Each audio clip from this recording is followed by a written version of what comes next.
Keesokan harinya sudah ada 81 pasangan terbentuk. Kelas D tahun kedua sendiri sudah ada beberapa siswa yang berpasangan, termasuk Haruka dan Airi dari kelompok Ayono Koji sudah memutuskan pasangan mereka berkat bantuan Kusida dan juga Yagami, yang berhasil memperkenalkan beberapa siswa kelas B tahun pertama. Saat di kelas, Horikita sempat menghampiri Koenji untuk bergabung bersama mereka, sehingga Koenji segera mendapatkan pasangannya. Tapi seperti yang kita tahu, Koenji adalah orang yang sangat santai dan memiliki kepercayaan diri yang tinggi. Jika dia bisa melewati ujian ini tanpa kesulitan, Horikita juga tidak memaksanya karena Koenji hanya akan melakukan sesuatu yang dia sukai. Sepulang sekolah, mereka kembali mengunjungi perpustakaan seperti yang sudah dibicarakan kemarin. Hari ini perpustakaan lebih ramai dari sebelumnya. Banyak siswa tahun pertama dan kedua yang berkumpul untuk belajar kelompok. Horikita dan Ayono Koji kembali menempati kursi mereka kemarin. Mereka juga bertemu lagi dengan Hyorin yang ternyata sudah mengamankan kursi yang mereka tempati, karena Hyorin merasa jika mereka akan datang lagi. Tindakan Hyorin sangat membantu mereka karena dengan ini Nanase akan lebih mudah menemukan kehadiran mereka di antara banyaknya siswa yang ada saat ini. Sudah 30 menit berlalu, tapi belum ada tanda-tanda kemunculan Nanase. Horikita berinisiatif untuk melihatnya ke kelasnya, tapi tiba-tiba Nanase muncul dengan tergesa-gesa. Nanase kemudian meminta maaf atas keterlambatannya, dan Nanase berkata jika dia tidak berhasil membujuk Hosen untuk datang. Di sini Nanase berniat menjadi pemimpin kelas 1D, karena dia tidak suka dengan tindakan Hosen yang bisa saja mengancam kelas di masa depan. Dan banyak dari siswa kelas 1D yang tidak menyukai cara Hosen. Nanase berkata jika ada 7 siswa yang bersedia membantunya, 3 diantaranya berkemampuan akademik B. Jadi Nanase meminta bantuan Horikita untuk bisa menjatuhkan Hosen dari kepemimpinannya, sehingga kerjasama yang diinginkan Horikita dapat terwujud. Tapi Horikita menolaknya. Mereka tidak punya banyak waktu untuk membantu Nanase merebut kepemimpinan kelas karena ujian semakin dekat, dan juga kekuatan yang dimiliki Nanase saat ini masih jauh di bawah Hosen. Horikita berpikir akan lebih baik mereka berhasil membujuk Hosen. Nanase yang mengerti hal itu pun berjanji untuk membawa Hosen ke hadapan Horikita pada hari Minggu dengan cara apapun. Horikita pun menyudahi pembicaraannya karena dia ada janji untuk belajar kelompok. Sepeninggalan Horikita, Nanase mengatakan kepada Ayono Koji jika dia bangga dengan Horikita dan berharap bisa menjadi pemimpin yang hebat seperti Horikita. Di sini Ayono Koji dan Nanase sempat berbincang. Nanase meminta maaf kepada Ayono Koji karena sempat berpikir jika Ayono Koji adalah orang yang jahat. Ayono Koji dan Nanase saling berbagi informasi. Ayono Koji baru mengetahui jika poin awal yang diterima siswa kelas 1 tahun ini memiliki jumlah yang berbeda dengan siswa kelas 2 tahun lalu. Bahkan Nanase mengatakan jika mereka sudah diberitahu tentang peraturan sekolah ini, sehingga mereka tidak terlalu terpuruk seperti siswa tahun kedua. Ayono Koji pun memberikan informasi kepada Nanase mengenai poin perlindungan. Siswa yang memiliki poin perlindungan akan dilindungi meskipun mendapat hukuman dropout. Jam 6 malam seperti yang sudah dijanjikan, Kei pun datang dengan seragam sekolah. Tampaknya Kei baru saja pulang ke asrama. Ayono Koji memutuskan untuk segera memulai sesi belajar mereka, karena sisa waktu yang mereka miliki tidak banyak. Tapi Kei meminta waktu Ayono Koji sebentar untuk mengobrol. Ayono Koji berkata jika hal itu dapat dilakukan nanti. Yang terpenting saat ini adalah meningkatkan kemampuan akademik Kei. Ayono Koji memberikan 5 kertas ujian yang dibuat oleh Keisei yang bertujuan untuk mengetahui kelemahan mereka. Dan cara ini juga digunakan oleh Horikita dan Hirata. Kei pun mengerjakannya dengan sedikit malas dan menyelesaikan semuanya dalam 50 menit. Setelah melihat hasil pekerjaan Kei, Ayono Koji berkata tingkat kemampuan Kei sangat mengkhawatirkan dan Ayono Koji menyuruh Kei untuk bergabung dengan kelompok belajar Hirata. Kei juga bertanya berapa poin yang bisa didapatkan Ayono Koji dalam ujian khusus nanti. Ayono Koji menjawab 400 poin. Mendengar itu Kei terkejut Jika dilihat dari tabel prediksi, 400 poin setara dengan kemampuan akademik A, sedangkan Ayano Koji hanya memiliki akademik C. Ayano Koji berkata itu hal yang wajar karena dia belum menemukan masalah yang tidak bisa ia pecahkan sejak memasuki sekolah. Ayano Koji dan Kei pun kembali melanjutkan sesi belajar mereka. Selama 1 jam, Ayano Koji memberikan beberapa saran cara belajar yang mudah dan baik, dan juga pemahaman pada pelajaran yang Kei sedikit lemah. Tapi tiba-tiba Kei mendapat sehelai rambut berwarna merah di bawah meja. Kei yakin itu rambut seorang perempuan karena helaian rambut tersebut cukup panjang dan berbeda dengan rambut mirip Ayano Koji. Sebelum Ayano Koji bisa menjelaskan semuanya, bel kamarnya berbunyi. Kei yang kesal langsung memeriksanya melalui layar monitor yang terhubung ke lobi asrama. Kei menemukan orang luar itu adalah seorang perempuan yang memiliki warna rambut sama seperti sehelai rambut yang ditemukannya. Kei pun semakin emosi dan membiarkan perempuan itu masuk. Sebenarnya Kei juga penasaran siapa perempuan tersebut, dan perempuan itu adalah Amazawa Ichika. Ayano Koji sebenarnya ingin memberitahu Kei jika membiarkan Amazawa masuk, maka hubungan mereka akan diketahui. Tapi semua sudah terlanjur sebelum Kei menyadarinya. Kei yang sudah emosi tidak bisa berpikir apapun. Mau tidak mau mereka pun membiarkan Amazawa masuk ke kamar Ayano Koji. Ayano Koji menanyakan maksud kedatangan Amazawa yang tak terduga. Amazawa bilang dia sedang mencari ikat rambut favoritnya dan bermaksud mencarinya di sini. Barangkali tertinggal sewaktu dia sedang mencicipi masakan Ayano Koji. Amazawa juga sedikit terkejut ada seorang perempuan di situ. Kei langsung bertanya hubungan apa yang dimilikinya dengan Ayano Koji. Tapi Amazawa malah mengabaikan Kei dan fokus mencari ikat rambutnya. Kei dibuat kesal oleh kelakuan Amazawa dan meminta Amazawa untuk segera menjawab pertanyaannya. Amazawa berkata jika Ayano Koji adalah koki pribadinya. Kei sama sekali tidak mengerti maksud perkataan Amazawa dan beralih menatap Ayano Koji meminta penjelasan. Ayano Koji bilang jika Amazawa adalah pasangan Sudo. Kei semakin tidak mengerti kenapa Ayano Koji bisa terlibat dengan pasangan Sudo. Amazawa juga meminta bantuan Ayano Koji untuk mencarinya di bawah tempat tidur, sedangkan Amazawa akan mencarinya di bagian dapur. Kei sendiri masih terlihat kesal dan mengoceh tidak jelas. Ayano Koji kemudian meletakkan jarinya di depan bibir Kei, mengisyaratkan untuk diam.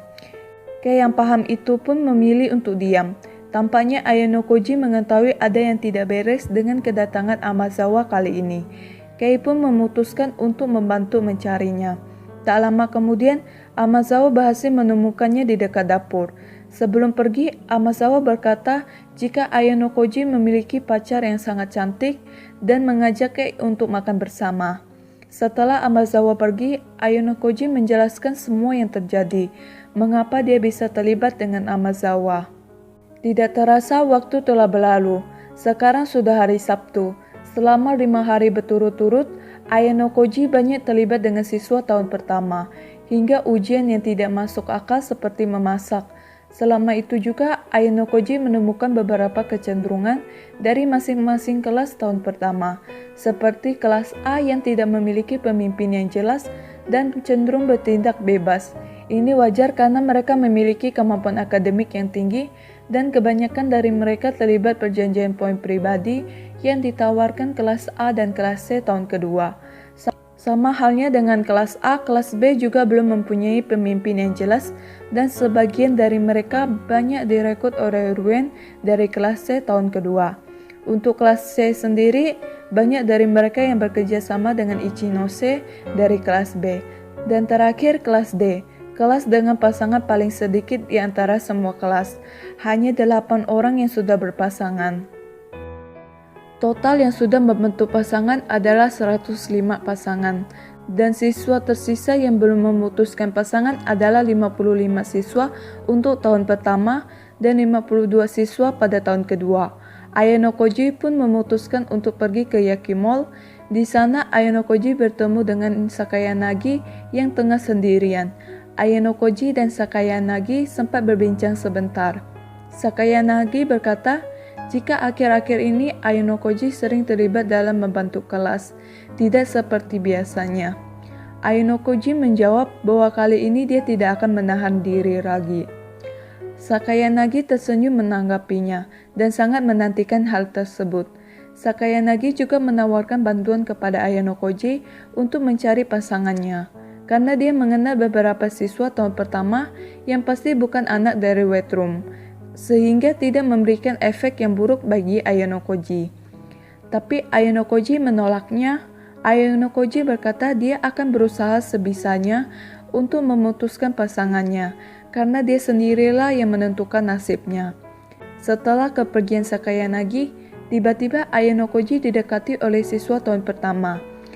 Seorang pria dan perempuan yang ternyata merupakan siswa kelas C tahun pertama, Utsunomiya Riku dan Tsubaki Sakurako.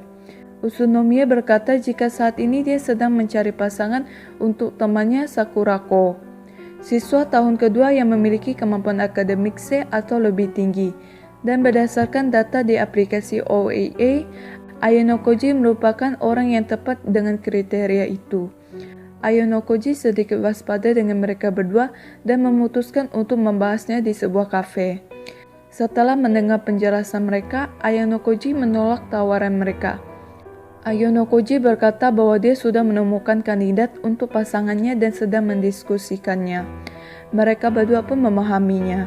Mereka juga berbagi kontak jika sewaktu-waktu memerlukannya. Di sisi lain, Kei sedang bertemu dengan temannya yaitu Satomaya. Mereka berdua sudah berjanji untuk ketemuan, dan di sini Sato yang mengajak bertemu. Sato kemudian mengajak Kei ke salah satu gedung sekolah yang sepi karena dia ingin membicarakan sesuatu dan tidak ingin orang lain mengetahuinya. Sato menanyakan alasan Kei putus dari Hirata.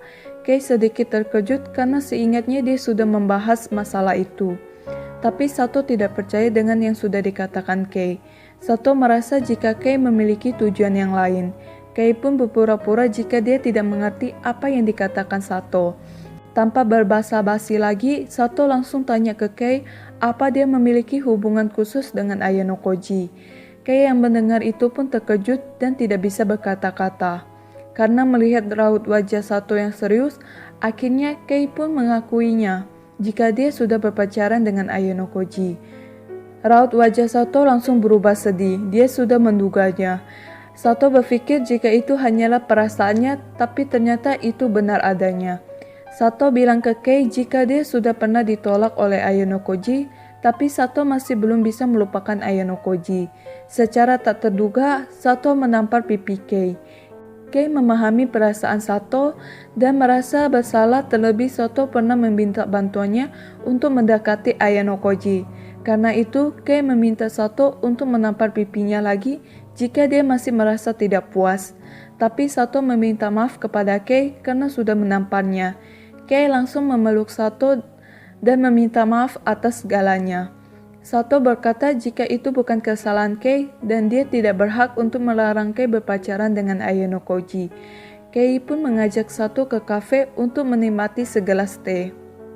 Kemudian Nanase memberikan kabar jika Hosen bersedia menemui mereka pada hari Minggu malam pukul 8.30. Pertemuan kali ini akan dihadiri oleh Ayunokoji, Horikita, serta Sudo yang memaksa untuk ikut. Sudo bersikeras untuk menemani Horikita. Meskipun berulang kali ditolak oleh Horikita, karena Horikita berpikir jika Sudo hanya akan mengganggu saja. Tapi Ayunokoji berpikir kehadiran Sudo bisa sangat berguna jika terjadi sesuatu yang tidak diinginkan. Seperti yang kita tahu, Hosen adalah tipe orang yang tidak segan terhadap perempuan. Jika hal itu terjadi, Sudo dapat melindunginya. Akhirnya Horikita pun menyerah, tapi Sudo dilarang untuk berbicara atau mengancam. Sembari menunggu kedatangan Horikita, Ayunokoji dan Sudo pun berbincang sebentar. Ayunokoji menanyakan bagaimana perkembangan belajar Sudo. Apa semua berjalan lancar? Sudo berkata dia mendapat energi untuk belajar berkat pujian Horikita. Ayunokoji melihat Sudo sedang dalam suasana gembira.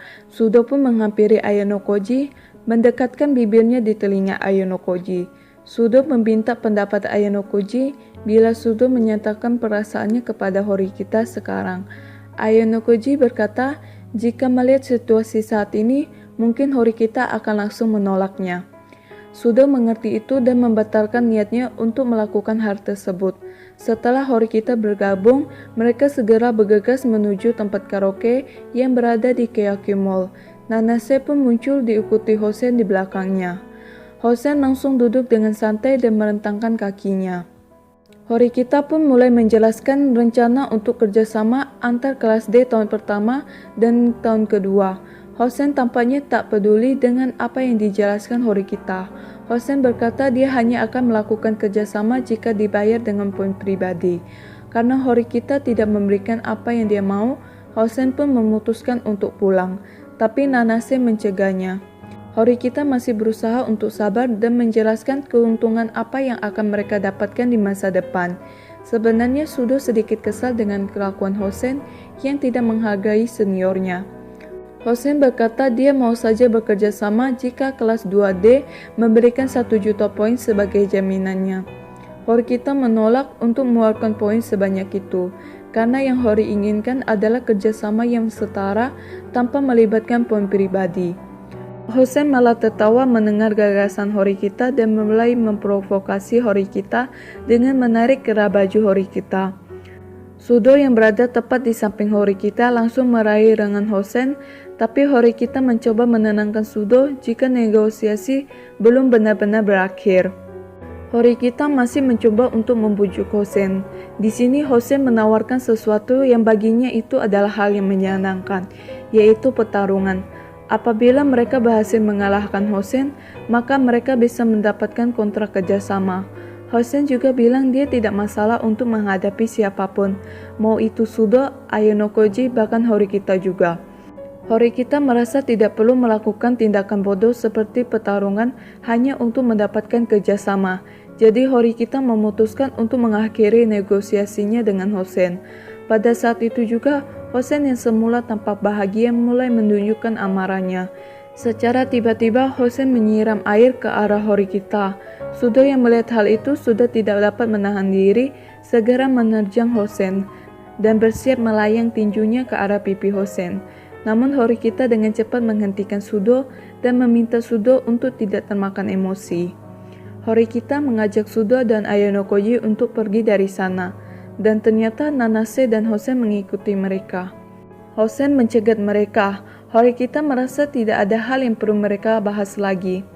Tapi Hosen tidak menyerah. Di sini Hosen sedikit memprovokasi Horikita dengan berkata jika Horikita tidak benar-benar serius untuk mengakhirinya. Karena Horikita bisa saja menerima penalti jika sampai waktu yang ditentukan habis, Horikita belum juga mendapatkan pasangan. Namun Horikita berkata bahwa keputusannya sudah bulat, kecuali Hosen mau menerima rencana yang diusulkannya.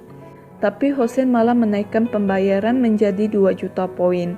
Horikita berkata Hosen adalah sosok yang tidak tahu diri, meminta lebih banyak poin pribadi. Hosen pun mengancam untuk menghancurkan Horikita. Tapi Horikita tidak peduli dengan ancaman dari Hosen dan melanjutkan perjalanannya. Tapi Hosen kembali mencegat Horikita dan berkata dia masih ingin melakukan negosiasi. Hosen pun mengajak Horikita untuk pindah ke lokasi lain, takut bila ada siswa lain yang mendengar pembicaraan mereka. Horikita tentu saja tidak langsung percaya dengan Hosen, tapi akhirnya Horikita dan yang lainnya memutuskan untuk mengikuti Hosen ke belakang asrama tahun pertama yang gelap dan sepi, dan pastinya tidak akan ada orang lain yang datang. Lagi-lagi di sini Hosen kembali menaikkan pembayaran menjadi 3 juta. Horikita terkejut mendengar itu. Harapan Horikita jika Hosen mau bekerja sama hanyalah sebuah mimpi. Tentu saja Horikita menolak tawaran Hosen karena Horikita memiliki 3 tujuan yang sudah dia tetapkan. Dan salah satu tujuannya adalah tidak terlibat dalam poin pribadi. Hosen mulai melakukan intimidasi dengan memukul dinding di dekatnya. Horikita berpikir Hosen tidak benar-benar akan melakukan kekerasan, jadi Horikita hanya membiarkan Hosen. Saat Horikita berjalan pergi, secara tak terduga Hosen melayangkan tendangannya ke arah Horikita. Sudo yang mengetahui tindakan Hosen dengan cepat menarik pegangan tangan Horikita. Demi melindungi Horikita, Sudo leram menerima pukulan dari Hosen. Hosen terus menyerang Sudo sambil tertawa keras. Sudo yang sudah kehabisan kesabaran pun memberikan perlawanan.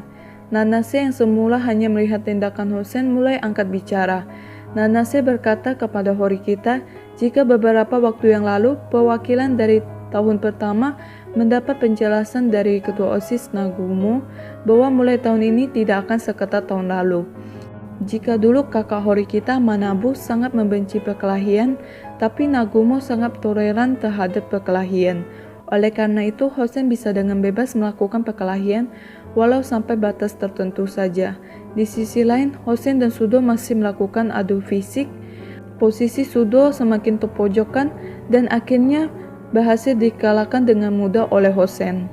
Melihat Sudo yang sudah babak belur, Horikita pun mencoba menghentikan Hosen dan selanjutnya Horikita mendapat tamparan yang kuat di pipinya hingga membuat tubuhnya terhempas di tanah. Hosen meminta Horikita membayar 5 juta poin dan mereka akan selamat.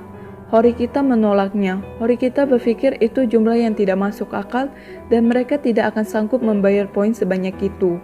Hosen tidak peduli akan hal itu, bahkan tindakan Hosen semakin berani.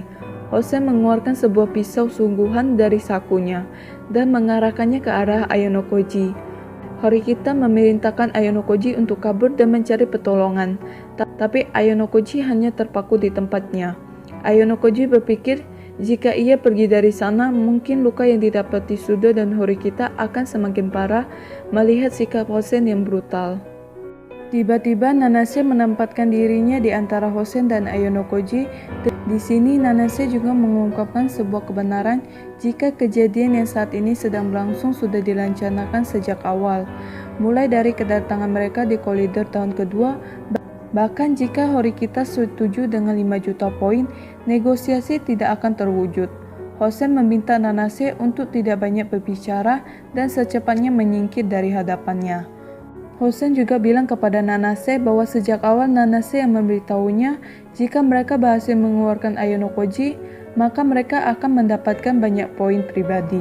Hosen dengan mudah menyingkirkan Nanase dan mulai mendekati Ayonokoji. Bukannya kabur, Ayonokoji dengan cepat berlari ke arah Hosen dan menangkap pisau yang dipegang Hosen dengan telapak tangannya. Ayonokoji merelakan tangan kirinya demi menghentikan tindakan Hosen. Hal ini membuat semuanya termasuk Hosen terkejut. Ayonokoji bilang dia sudah mengetahui rencana Hosen. Ayonokoji tahu dari awal Hosen tidak berniat menusuknya, melainkan menusuk kakinya sendiri dengan pisau itu. Alasan Ayonokoji tahu hal itu adalah cara Hosen memegang pisau bukanlah cara untuk menusuk seseorang, dan Hosen mengarahkan pisau itu ke arah bawah. Hosen bertanya bagaimana Ayonokoji bisa mengetahui rencananya. Ayonokoji berkata pisau yang digunakan adalah pisau miliknya yang ia beli bersama Hamasawa beberapa hari yang lalu. Dan Ayonokoji juga telah melakukan penyelidikan jika pisau itu baru terjual satu. Dan Ayonokoji tahu mengapa pisau itu berada di tangan Hosen karena Hamasawa mengambilnya di kamar Ayonokoji sewaktu mencari ikat rambutnya. Dan mungkin Hamasawa memiliki keterlibatan dengan rencana Hosen. Jika rencana ini berhasil, maka akan dipastikan Ayonokoji akan dikeluarkan dengan tuduhan telah menusuk kaki Hosen. Hosen pun kaget dan bertanya-tanya siapa sebenarnya Ayonokoji. Hosen pun mencoba melepaskan tangannya, tapi Ayonokoji menahannya. Hosen merasakan kekuatan cengkraman yang cukup kuat dari telapak tangan Ayonokoji. Ayonokoji berkata jika strategi Hosen sudah digagalkan, dan situasi saat ini sudah berbalik menyerang Hosen. Hosen bisa saja dikeluarkan dari sekolah karena telah menyerang kelas 2D dan bahkan melakukan penusukan terhadap Ayonokoji. Ayonokoji melepaskan cengkramannya. Hosen pun langsung mengambil jarak. Ayonokoji berkata masalah ini cukup mereka saja yang tahu dan sebagai gantinya Hosen harus menuruti 2 persyaratan yang diberikan Ayonokoji. Yang pertama, kelas 1D dan kelas 2D harus menjalin kerjasama yang setara seperti yang diharapkan Horikita. Yang kedua, Ayonokoji ingin Hosen yang menjadi pasangannya dalam ujian khusus kali ini. Alasan mengapa Ayonokoji memilih Hosen sebagai pasangannya karena Ayonokoji tahu Hosen bukanlah anak dari Wetrum. Anak dari Wetrum tidak akan melakukan hal yang mencolok seperti yang dilakukan Hosen. Hosen terlihat sedikit kesal. Hosen bilang Ayanokoji adalah orang yang pantas untuk ia hancurkan. Selesai mengatakan itu, Hosen pun kembali ke asrama. Sedangkan Nanase memutuskan untuk tetap tinggal karena ada sesuatu yang ingin ia jelaskan kepada Ayanokoji. Horikita dan Sudo masih bingung dengan situasi yang terjadi. Mereka berdua bertanya apakah Ayanokoji baik-baik saja. Bahkan Horikita yang biasanya terlihat tenang mulai panik. Horikita berniat mencabut pisau yang tertusuk di tangan Ayanokoji, tapi Ayanokoji menyuruh Horikita untuk membiarkannya seperti ini, karena jika terjadi kesalahan bisa menyebabkan pendarahan yang hebat. Sudo pun bertanya apa yang dilakukan Ayanokoji. Ayanokoji berkata jika dia sebenarnya juga tidak mengerti atas tindakannya. Sudo juga mengomentari perlawanan Ayanokoji yang kuat, seperti orang yang sudah terlatih dalam bertarung. Pembicaraan beralih ke Nanase. Ayanokoji menanyakan hal apa yang ingin dibicarakan Nanase dan apa itu berhubungan dengan mengincar dirinya. Nanase pun mengakui jika mereka siswa tahun pertama diberikan semacam ujian khusus yang berisikan perintah untuk mengeluarkan siswa bernama Ayanokoji Kiyotaka, dan siswa yang berhasil mengeluarkannya akan diberikan hadiah berupa 20 juta poin pribadi. Di sini Ayanokoji menanyakan siapa yang memberikan ujian khusus semacam ini, tapi Nanase menolak untuk menjawabnya. Sebelum pergi, Nanase sempat menatap penuh kebencian ke arah Ayanokoji dan berkata bahwa Ayanokoji tidak pantas untuk bersekolah di sini. Ayanokoji juga menelepon Capeshira Sensei untuk membantunya membereskan masalah di sini. Keesokan harinya, kerjasama antara kelas 1D dan kelas 2D sudah terjalin dan semua orang di kelas sudah mendapatkan pasangannya masing-masing, termasuk Koenji yang awalnya tidak menunjukkan kesediaan untuk bekerja sama. Tapi ketika Nanase memintanya secara langsung untuk menjadi pasangan, tanpa diduga Koenji dengan mudah menyetujuinya. Hal ini membuat Horikita dan Ayanokoji terkejut. Beberapa teman Ayanokoji juga terkejut dengan tangan Ayanokoji yang dibalut perban. Tapi karena waktu ujian semakin dekat, mereka tidak mempunyai kesempatan untuk menanyakan hal tersebut kepada Ayanokoji. Sesuai dengan kesepakatan, Ayanokoji akan melakukan pertandingan dengan Horikita. Horikita juga sudah memilih pelajaran matematika untuk ditandingkan. Ujian pun berjalan dengan lancar dan tak ada satupun siswa dikeluarkan. Poin terendah dalam ujian ini adalah 579 poin. Bahkan Ike dan Sato berhasil mencetak lebih dari 250 poin yang setara dengan kemampuan akademik C. Itu berarti tabel prediksi nilai yang sempat ditunjukkan Capeshira Sensei memang sengaja diturunkan. Dan pada pelajaran matematika, Horikita mendapatkan nilai 87, tapi secara tak terduga, Ayanokoji berhasil mendapat nilai sempurna dengan mudah. Tentu saja membuat satu kelas menatap tak percaya ke arah Ayanokoji. Pasalnya dalam mata pelajaran apapun, tidak ada siswa di kelasnya yang mampu mendapatkan nilai lebih dari 90. Tapi di mata pelajaran yang lain, Ayanokoji mencetak nilai 70. Untuk nilai kelas sendiri bisa dilihat di sini. Tempat terakhir ditempati oleh kelas D, dan untuk kelas B yang dipimpin Ichinose harus turun menjadi kelas C, sedangkan kelas C yang dipimpin oleh Ruen naik menjadi kelas B. Saat pelajaran berakhir, teman Ayanokoji dari kelompok Ayanokoji berusaha mendekati Ayanokoji. Tapi Horikita lebih dulu mengajak Ayanokoji keluar. Di sini Horikita mengakui kemampuan Ayanokoji dan tahu mengapa kakaknya Manabu memberi penilaian yang tinggi terhadap Ayanokoji. Sebelum pembicaraan mereka selesai, tiba-tiba Capeshira Sensei menghampiri Ayanokoji. Horikita yang mengerti situasi pun menunjukkan sikap untuk pergi. Capeshira Sensei memberitahu Ayanokoji jika Chukishiro memanggilnya.